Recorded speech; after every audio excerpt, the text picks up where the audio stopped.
French speaking, which is interesting for all sorts of reasons. One of them is that Charlotte Whitten, in her really crafty diplomacy to be elected as the Canadian representative, to be chosen in Canada, so that her name would be put forward by Canadian social workers and reformists to be the one person to represent Canada in Geneva on children's things. She argued that she had relationships with the French and the English. So I am your bilingual person, whereas that other person who was more popular from the Social Welfare Council had no relation to French Canada. So the French nature of Canada made her important, the same kind of argument that Raoul Dandurand was making otherwise. But what's also interesting is that she was in her family, half Catholic, half Protestant, and she also made that argument. I'm better than the others because I straddle two worlds. And the French-speaking people in Geneva had their own networks.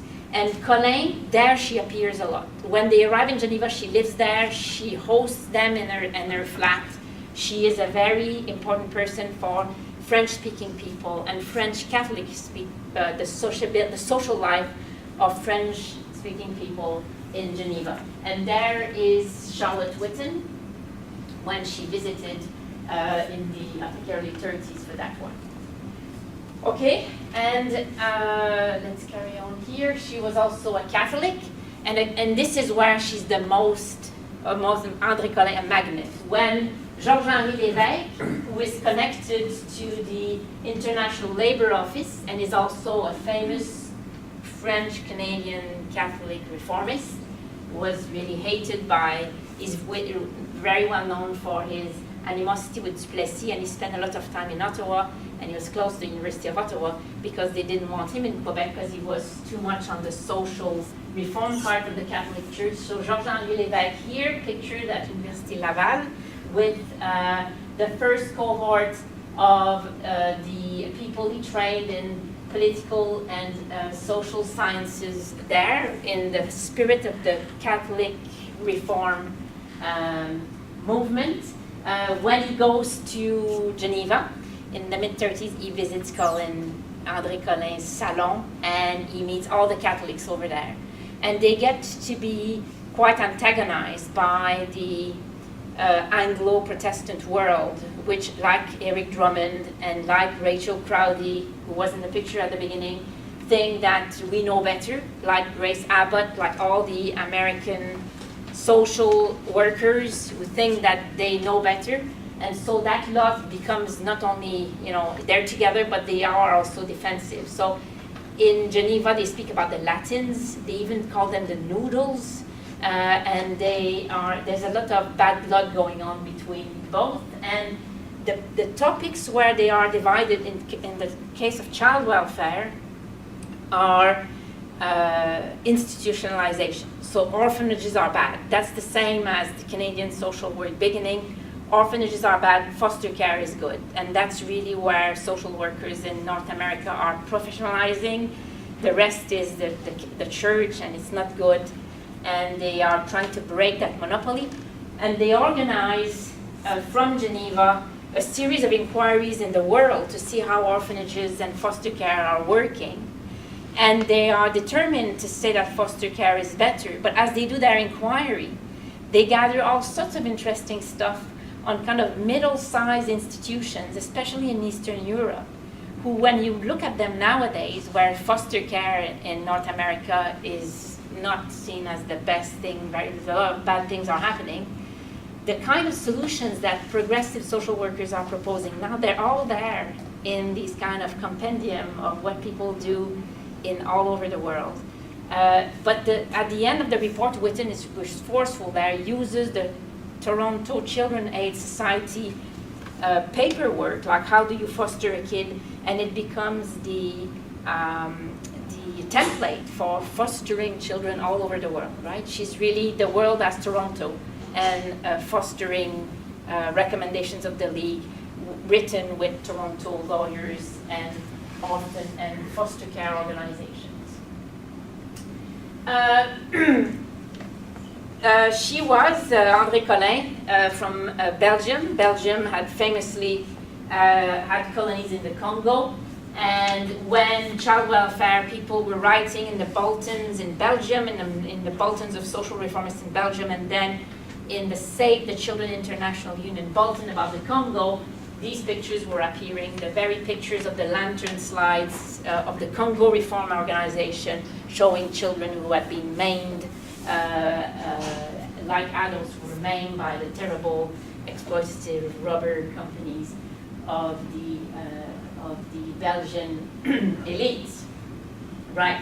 So after the war, Belgium has mandate authorities over Rwanda, and so they continue the kind of relief, over famine relief in this case, that they were doing, the Belgian Red Cross and the Belgian Save the Children and all that they were doing in the war in Belgium, but also that they were doing to some extent in the Congo, because these are pictures taken by missionaries in the Congo who were trying to stop these kind of abuse. The child welfare movement of after the war in favor of children's rights is also, and I'll tell you that later, trying to involve children in more voluntary work. So children should learn to be citizens, and so you have Red Cross Junior societies and Red Cross Junior newspapers. And this one, after the war, 1922, a British one, shows you that all the stereotypes, possible stereotypes about black children are still around, that in this brave new world of universal rights, regardless, and it's written at the beginning of the declaration, regardless of your creed, your color, and your language, it's all still the stereotypes are there. But there are, amongst reformists at the League and at the Save the Children International Union, people who are thinking, okay, now we have a declaration of Universal Declaration of Rights of Children.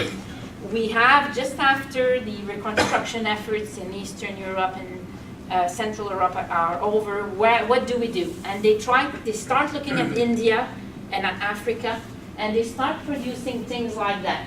A kind of a bit black, a bit white kid, not completely white, but not stereotypical black, universal, and who is standing for all children of the world. So there is all these rights of the child of that time are all to some extent imperialist, but there is other discourses and tropes that are entering slowly the discourse of these reformists at the League and elsewhere. And so there is also the whole settler colonies world where the language of children's rights is expanding. And for Canada, the Social Welfare Journal publishes a declaration like a few weeks after it is enacted. And then there is an ambitious Saskatchewan teacher who she goes around rural Saskatchewan with her declaration, and she writes this extraordinary article in English, which is so good for the Save the Children International Union that they translate it in French and they publish it, and they even, in their own journal, the International Bulletin of Child Protection, and then it's so popular that they actually publish excerpts, which they send all over the world to see, look, this lady said, so the impression of a teacher in Alberta, sorry, it's not Saskatchewan, and she says, okay, if we were to follow all these articles, here's what we would do in Alberta. And the picture of Alberta is terrible, right? Alberta looks awful. And so then the people in Geneva, the Canadians in Geneva see that, they're appalled, and so then they write to the British Foreign Office to say, stop them. The British office writes to the Save the Children International Union, which is full of British people, and they withdraw the whole thing. So Canada, in some ways, signs these things as a mark of statehood, like they did, the international documents at the time. All the dominions are signing. India is even signing, but then South Africa, Canada. But then that is a mark of statehood, but when things go wrong, they run to London to try to have London shut up dogs and shut up the Save the Children International Union. Interestingly, as they start opening to African children, they open to Aborigines children in Australia, and they start looking at native children in North America. And they do it in connection with Child Protection Bureau and the South American Bureau of the Protection of the Child, and also with child welfare reformists in the United States. And then it's like the Red Indian, they start publishing about this and saying that there are problems there, and then the institutions are bad, and these people have to be schooled, and the numbers for infant mortality are terrible. So they're stalling, and they use the language of children's rights to try to show that things have to be done in that direction. But it's minimal, but it's there. And again, if we go back to Colin, remains a philanthropist. She is in an international organization, an organization of states, but she thinks and works as a philanthropist. And NGOs at the time, after the Declaration of the Rights of the Child, really in many ways take over the energy again towards more child welfare. They use the League of Nations, but they really have to do a lot of their own work. So one of the things they do when they try to push the discourse about the rights of the child south and in the colonies, and the League and Colin herself support the Save the Children International Union Conference of the Rights of the Child in 1931 in Geneva. So it's supported by the League. They actually hold that conference at the same time as the Mandates Commission meets, so that they can have all these people who are interested in Africa there. But they do a lot of preparation, and they gather tons of statistics about what's going on in Africa. So this is infant mortality by colony, and they have child labor by colony. And when they ask directly Spain, France, and the UK about statistics about their own colonies in Africa, they say, no way, we are not sending you any of that. This is our job, you are not entering our colonies. Then they ask the International Labour Office. The International Labour Office is very interested, so they ask again, no way, we're not sending that to you. So then they ask all the missionaries they know, all the child welfare people they know, everybody in all the NGOs they know, to send some documentation, which they bring to Geneva in a conference of about, I think, 400 people coming from the colonies, including a dozen of people who are Black indigenous people. And I wrote an article about them, I can talk about that later. And they try to start documenting the status of children in Africa. So there you see, like Colin, people whose heart is in philanthropy, seeing the limits of what this League of Nations can do, and by the side trying to pressure the League, or even with the support of the League sometimes, to try to pressure colonial power to do more than they're doing. And one of the most interesting things of this Declaration of the Rights of the Child of 24, and of the movement towards child welfare at the time, and this is my last slide, my one was that, the other one is the conclusion, is that Colin was an adult, and all these people are an adult. There are no children at the League. When the United Nations meets to adopt the Convention of the Rights of the Child in 1989, actually to draft it earlier, the only country who brings children is Canada. And it's our Landon Pearson, who has her center at my university, who organizes that. So children don't come, even if at the bottom of the Declaration of 24, it says children have to be brought with a sense of their responsibility towards others and should become political being. They're not there. In 1989, it says children should have a say in the politics that concern them, but they're not there either. But anyway, I want to talk to you about what it means in 1924 to say children should be raised in the knowledge of their future as citizens and should participate in the public life of their country. So at the time of the big mobilization during the war, and this is an advert in newspapers in Toronto, it says crushed by in the middle of international dispute, and then they say, what do children know about politics? Nothing. Why should they suffer from politics? So it's their very ignorance of politics that justifies the fact that there should be international care for them. But then that is not the only picture that prevails. At the same time, a lot of these child welfare workers encouraged the Junior Red Cross, and especially after the war, how do we keep children involved? During the war, a lot of children did a lot of work that women could not do. There were, even in Canada, soldiers that were minor, like under 21 years old, who went fighting. So children had been mobilized in many ways in the war effort. There is a wish to continue that mobilization. So I have this really cool picture here of children and youth collecting money in Ivory Coast for the relief of people in Europe. So it's a South-North charity, unusual one, but interesting. I can come back on that. And I put that picture here of the 30s to show you that many people in West Africa, in Ethiopia, were worried of the hold that fascist movements had on young people. And so they could not ignore the political nature of children's involvement. It was there. And if you let the communists do it, or you let the fascists do it, you were missing on something. So in many ways, they were running after them.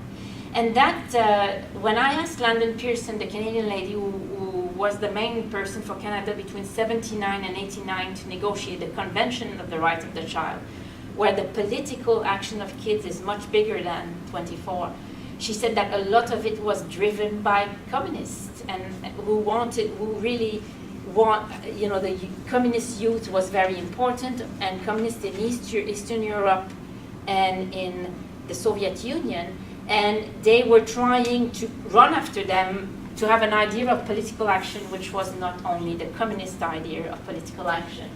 So that was really bothering people, the youth involvement in Nazi and fascist and communist movements. And so that really had them do more and more Red Cross kind of stuff.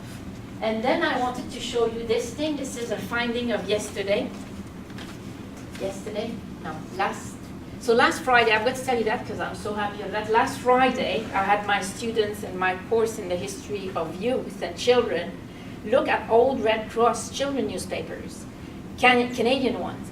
And one group there found this, it's 2 full spreads, it's a newspaper that is that big, about Ethiopia. And it's about the solidarity. So one of the things that the Red Cross does, and the Save the Children and all these people who are for children's rights, they do solidarity between children of different countries. I will sympathize with people of my age around the world. And very good studies of Girl Guides and Scouts have shown that to some extent this is working. So some people, especially in the Global South, take that seriously and are raised with the idea that they are equal to the youth in other countries. Anyway, 1970s, the Canadian Red Cross goes and fetch documentation from some Canadians in Ethiopia to write the history of that princess who in the 1930s in Ethiopia and in the 40s after the war was central to the development of child welfare in Ethiopia. I've been working on that lady for years. I could not believe that my students found this. So this is like the history for kids.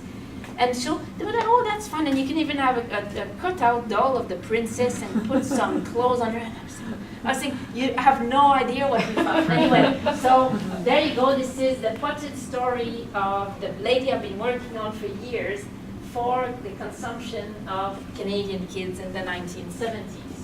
More later, because I've just discovered it. And so just to finish, Colin, I know, this is the Advisory Committee on Social Questions. These two are 1938. This is in the New Palace of Nation. You recognize this style. This one, I don't even know the date. I know she's there, but I don't know who she is. Like I'm there looking at the woman putting big, small, cross-cutting pictures to see there that cannot be Crowley, that could not be this person, but I'm still not sure of who she is, which is very interesting given how prominent she was in the diplomacy of 24, in the Catholic and French diplomacy of the 1930s, and in the general Belgian diplomacy of the League of Nations. Thank you.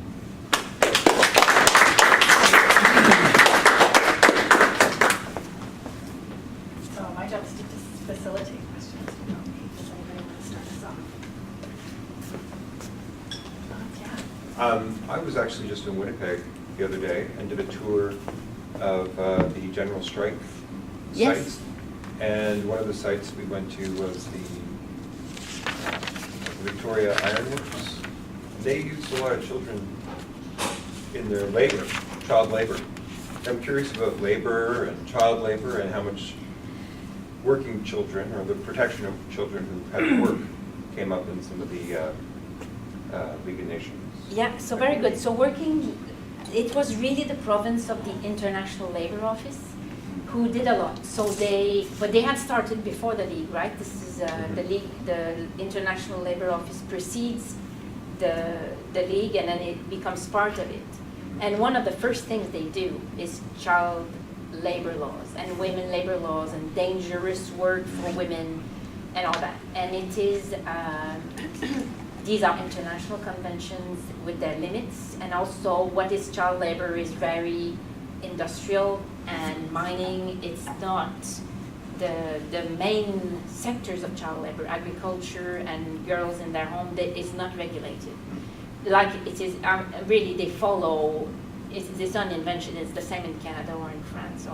But sometimes, I mean, the International Labour Office is more to the left than the League, and so sometimes they actually catch stuff that the League cannot do. So when the Conference of the African Child, I mean, I'm giving many answers there, but when the Conference of the African Child meets in 31, not organized by the League, but supported by the League, observers of the International Labour Office are there, and they're talking, a fourth of the conference is about labor.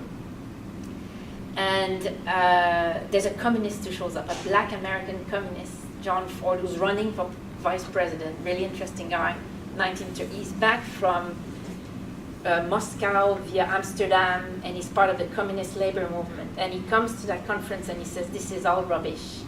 And he's all for economic rights. He said, you cannot have these fancy rights if you don't have economic rights for the adults and for the children. And then he has a lot to say about the inadequacy of that conference, who is still, a fourth of it on child labor. And he is really almost expelled by the conference. The black delegates listen to him, and the ILO delegation, and they welcome him there, and he visits and he talks about economic rights in general. It's not just the kids, but also about the difficulties that lead to child labor. And you've got one, remember there's one here about the work of herd boys in, and that was for the conference, right?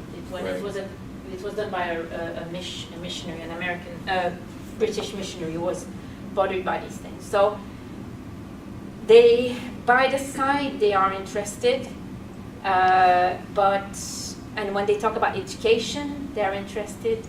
But education is the intellectual organization. So it's them welfare, it's more indirect. Welfare in institutions, welfare and fostering. Actually, the League and the home children, they do something for that in Canada. So the migrations, because that's international within, is very important in the early 20s and at the League for that. So the home children, because this is migration of children to work and the scandal of that. And so she's instrumental, and she musters support at the League for that. And some stuff with the International Labour Organization, but really they leave them to do that. And yeah, that's how it goes. Yeah. I have a question. This may be outside of the League of Nations, but I'm interested in what you were talking about the possibility of the children being involved in the writing of the Declaration of Children's Rights. And then it made me wonder if there's any countries where children are more in a model of where children are institutionally involved in governance. Are there countries that come to mind where children are? Yeah. So this is a sketchy answer, but I've got two answers to that. It's not comprehensive. It's more like examples. One of them is Sweden, where they are more systematic. So if you do, and I was in Sweden for something else. If you look at the Swedish playground, kids have been involved in designing this. There's no way. It's nothing to do with ours. So, and it's systematically, I mean, not a little. And so there are places by law where they actually took the convention seriously, actually pushed for that part of the convention as well, so that they are involved more systematically in municipal and school design and things like that. So that there is a more systematic wish to really take these articles of the convention seriously. The other one is what Landon Pearson is doing here. So Landon Pearson, she had a huge grant from it's a philanthropy thing, the Muttered Foundation. For 10 years, every fall, she does that conference called Shaking the Movers. So they take one right, so disability last year, and then they like her and her gang invite children from all over the country. They try to ask social workers and education people to come to one place for, I think, a whole big weekend. And then they have all sorts of ways, and some of these kids are not old, and to ask these children, what would you like? And then and who would you like to say it to? And then they actually translate what they said in a report which they send to whoever needs to listen. And that's Shaking the Movers, and then the movers are supposed to answer, and then they make recommendations. And so they did indigenous kids, they did disability, I think they did labor, and that's an extraordinary model. It's got all sorts of problems with it, but it does some remarkable things. Otherwise, I've been seeing a bit of how did they do it in PEI, Landon and I supervise how did they do it in Peru. So they are like scattered ways of doing that, but nothing really systematic. And it's always a problem. I mean, when the convention was enacted in '89, German Greer, the Australian British feminist, wrote, this is a fallacy. She got a fallacy of children's rights. If you really took children's demands seriously, and she'd been doing a lot of visiting in Northern Africa at that time, for reasons I don't remember, they would say no war, no divorce of our parents, and lots of candy. And she said, there's no way. So she did not even think that it was a good idea. Then there's an indirect level at which that happened. Landon Pearson, that's the one I know best because I don't do recent stuff very much. Landon Pearson in '89, she was senator after. She took the article that said that divorce should happen, the best interest of the child should be always taken seriously in cases of divorce. She ran this huge senatorial inquiry that was 20 years ago to say here's how the divorce law of Canada should be changed for that. And only in June, like 20 years later, these recommendations were accepted. So that's not children, it's not children doing the law, but it's the law making sure that children have a say in these difficult situations, more seriously than, and they quote the NOAN, the declaration. Yep. I really liked the way you talked about the first war and how that impacted the Belgian movement. And at other points you brought in, and even on the screen now, this idea of the Belgian Congo and information about the extreme abuses. So would you think that maybe knowledge of the extreme abuse going on in the Belgian Congo was a motivator? Like was this news Scandal. that was coming about these extreme Very much so. So the Congo reform movement of the 1900s, the slide, this is what a slide, this was part of a slideshow that you could actually purchase, Belgian slides that you could purchase to, there were like 40 lantern slides, you could purchase your kit and travel with it and all that. These scandals are very important in the history of child welfare in general, and that was particularly graphic. But then the good old humanitarian trouble there and everywhere is after the scandal, what do you do? And how do you keep it going? And that's why the history of the League is interesting, because it's really the whole energy of the war, and there's tons of, people don't quite understand, but it works, right? And it works big time, and it works in a way they didn't think. Save the Children, when they put these ads in the newspaper, there's an immense amount of workers who give a bit of money, way more than they've ever seen. So all of a sudden they realize that the workers' movement and the unions are actually part of it and campaign for it in a way that they've never done before. And they don't understand what's struck them, right? But so the Labour Party becomes very important, and it's Ramsay MacDonald who bring the charter and really leads the General Assembly. So the first